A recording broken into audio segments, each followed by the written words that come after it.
La mairie du bidonville a voulu nous faire accompagner par l'un des membres de la police du barangay.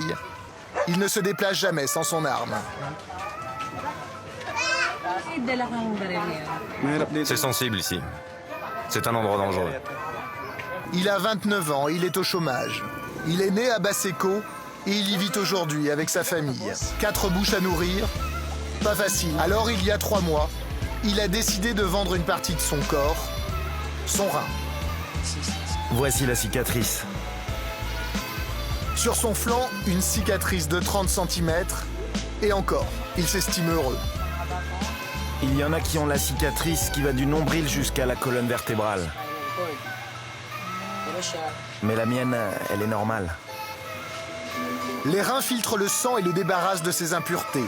On en a 2, mais il est possible de vivre avec un seul, à condition de suivre des règles d'hygiène très strictes. Ici, dans ce bidonville, le moindre problème peut entraîner la mort. Gilbert a vendu son rein 3 000 €, l'équivalent de 14 années de salaire. Grâce à cet argent, il s'est construit cette cabane. Des cloisons de bois, un toit de tôle, 12 mètres carrés au total. Bonjour, bienvenue dans ma petite maison. Voici ma mini-cuisine. Entrons. C'est notre chambre. C'est là que je dors avec ma famille. On dort tous ensemble, serrés comme des sardines. Seul luxe, la télévision couleur qui trône au milieu de la pièce. Je l'ai acheté le mois dernier, grâce à l'opération. Un luxe qu'il a voulu offrir à ses enfants. Mais ce dont il est le plus fier, il le cache au fond de ce tiroir. C'est ma carte de crédit. J'ai mis tout mon argent sur cette carte. C'est par sécurité pour l'avenir de mes enfants. Si je meurs, ce sera une chose utile. Ma femme et mes enfants hériteront de tout.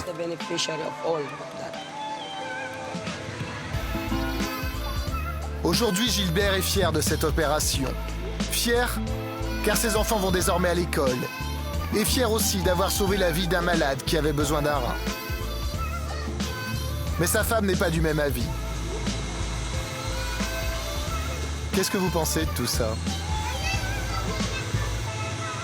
Dès que nous lui posons une question, elle éclate en sanglots. Elle a peur pour la vie de son mari. Pour moi aussi, c'est douloureux. J'ai sauvé une vie pour soutenir ma famille, mais le prix à payer, c'est ma vie.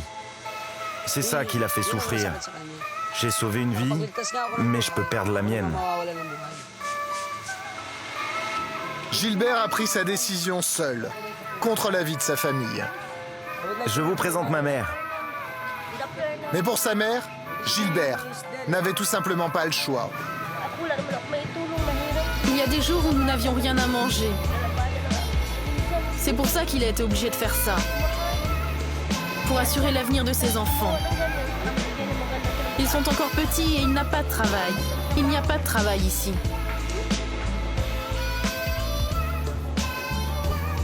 Ce choix de vendre l'un de ses reins, Gilbert n'est pas le seul à l'avoir fait. Partout dans les ruelles, on croise des hommes qui portent tous les mêmes cicatrices.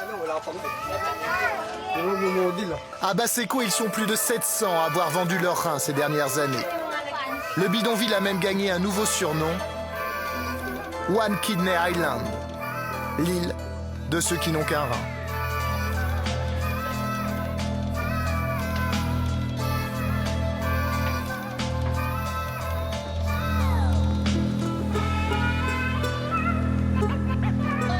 Ces hommes ont entre 18 et 35 ans. Pour nourrir leur famille, ils ont vendu leurs reins entre 1 500 et 3 000 €.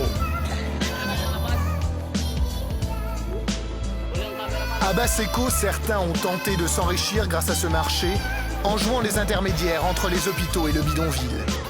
Aujourd'hui encore, ils continuent de recruter discrètement des donneurs potentiels. Difficile de les rencontrer, tous les habitants les connaissent, mais chacun garde le secret. Finalement, une femme va accepter de nous parler. Cela fait 4 ou 5 ans qu'elle mène ce trafic. Elle nous invite dans sa maison. Une cabane au-dessus d'un tas d'immondices, aussi pauvre que le reste du bidonville. Elle gagne 300 € pour chaque donneur qui accepte de vendre un rein. L'ensemble de son business tient dans son sac à main qu'elle cache dans l'autre pièce. Des petites cartes plastifiées. Chaque carte correspond à un donneur. Elles sont classées par groupe sanguin. Ça, c'est une carte du groupe O. Si le malade a besoin du groupe O, je recherche un donneur du même groupe.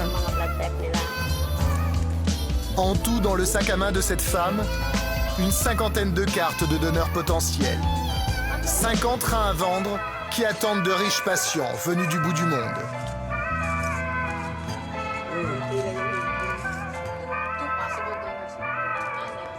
Quand vous les regardez, qu'est-ce que vous ressentez?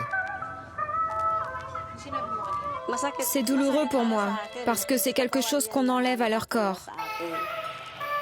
Mais je n'y peux rien, c'est eux qui veulent donner.